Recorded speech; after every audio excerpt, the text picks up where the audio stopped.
ये है शाहराह शहीद भुट्टो, जो कि कराची में डिफेंस से ख़याबान इत्तेहाद से शुरू होना है और इसने मोटरवे तक जाना है मलीर नदी के किनारे किनारे।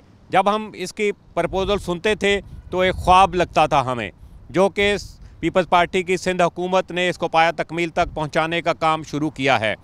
दो दौर में, दो मुख्तलिफ दौरानिए में कंप्लीट किया गया इसको।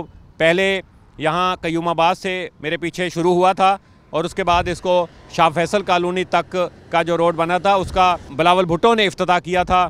बहुत ज़बरदस्त पजीराई हुई थी इसकी और कुछ इश्यूज़ थे शुरू में सिक्योरिटी के हवाले से, वो दूर कर दिए गए हैं। पुलिस तैनात कर दी गई है, हर चीज़ का ख्याल रखा जाता है। मोटरसाइकिल इस पर अलाउ नहीं है। शुरू में बहुत मोटरसाइकिलें थीं, अब वो बंद कर दी गई हैं। साथ साथ इसके काम भी चल रहा है। कुछ अर्सा पहले शाह फैसल कॉलोनी से जो कायदाबाद का फेज़ था वो शुरू कर दिया गया है। इतनी बड़ी सहूलत है कि अगर आप शाह फैसल से होते हुए नेशनल हाईवे से कायदाबाद पहुँचते हैं तो 40 मिनट 1 घंटे तक का सफ़र बन जाता है, ट्रैफिक बहुत होती है।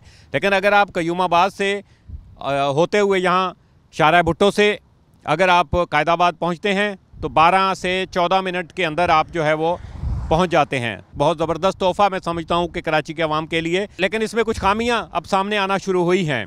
इसका जो काजवे के ऊपर इन्होंने ब्रिज बनाया था, ये ब्रिज का जॉइंट है मेरे सामने, अगर आप देखें तो इस जॉइंट से पीछे तो एक पुल था, पुल के बाद यहाँ से मट्टी डाल के इसको जो है वो एक बाकायदा रोड बनाया गया और बारिशों में रोड बैठने से जो है वो पानी खड़ा हुआ। तो जो सबसे बड़ी मैं समझता हूँ इसका फॉल्ट था। अब इस पॉइंट को इन्होंने काटने के बाद इसको यहाँ दोबारा इसमें कंक्रीट भरा है। कंक्रीट भरने के बाद अब इसके ऊपर रोड बनेगा तो प्रॉपर वैसे ही हो जाएगा। और इसी तरीके से एक सिचुएशन मलीर कोर्ट के पास जो कि हमने देखा, वहाँ पर अभी ताज़ा काम हो रहा था, वहाँ पर भी नीचे बैठ गया था रोड और उसको उन्होंने उस हिस्से को काट कर दोबारा उसका पैच लगाया जा रहा था। वहाँ कंक्रीट डाली जा रही है। कंक्रीट डालने के बाद खुश्क होगी, फिर उसके बाद दोबारा सड़क बनेगी। इसी तरीके से कायदाबाद इंटरचेंज से पहले वहाँ तो बरसाती नाला बनाया हुआ है। बरसाती पानी जो था वो जाने की जगह बनी हुई थी, बड़ा ज़बरदस्त देखने को। तो जो दूसरी जगहों पे है बहुत ज़बरदस्त रेंज है। लेकिन वहाँ क्या हुआ कि पानी वही था जो रूटीन में बारिश का आना चाहिए, जिसके लिए ये निकासी बनाई गई है। लेकिन वो पानी इस तरीके से गया उस रोड से नीचे से कि पूरे का पूरा उस ट्रैक को बहा दिया उसने। यानी जो रास्ते थे बरसाती पानी निकालने के वो पूरे बह गए। जो लाइटें लगी हुई थी वहाँ पर, लाइट्स के जो पोल थे वो पूरे के पूरे बह गए। जो साइड की वो सिक्योरिटी वाल थी वो बह गई और पूरे का पूरा वो रोड आपने दिखाएं आपको, अगर दूसरी फुटेज में देख रहे होंगे आपके, पूरा का पूरा वो बैठ गया।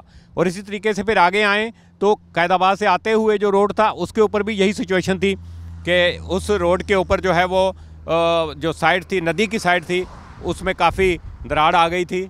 और अगर ज़्यादा बारिश आती या खुदा न खास्ता सैलाब की सूरत में, जैसे कि हमने वाज़े किया, तो वो पूरे का पूरा बंद बह सकता है, नदी बह सकती है।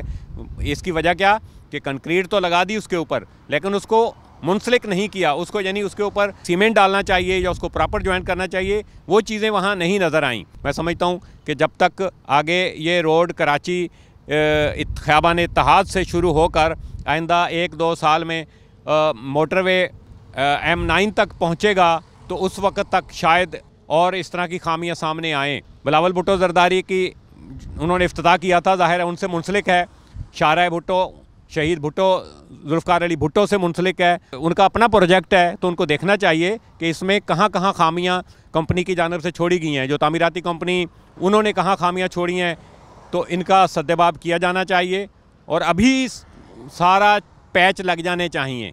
वरना ये ना हो कि कराची की सड़कों पर जिस तरह हमने ड्रिग रोड के पुल के ऊपर पैच लगते देखे, अब तक वो भुगत रही है कौम, उसको हर हफ्ते में दूसरे तीसरे हफ्ते में जो है वो पैच लगता है, फिर उसको बंद कर दिया जाता है, आवाम जो है वो तकलीफ़ काटती है। इसी तरह और सड़कों के ऊपर शाहराह फैसल चंद साल पहले तामीर की थी, उसमें जगह जगह खड्डे पड़ना शुरू हो गए हैं, जगह जगह बैठ गई है।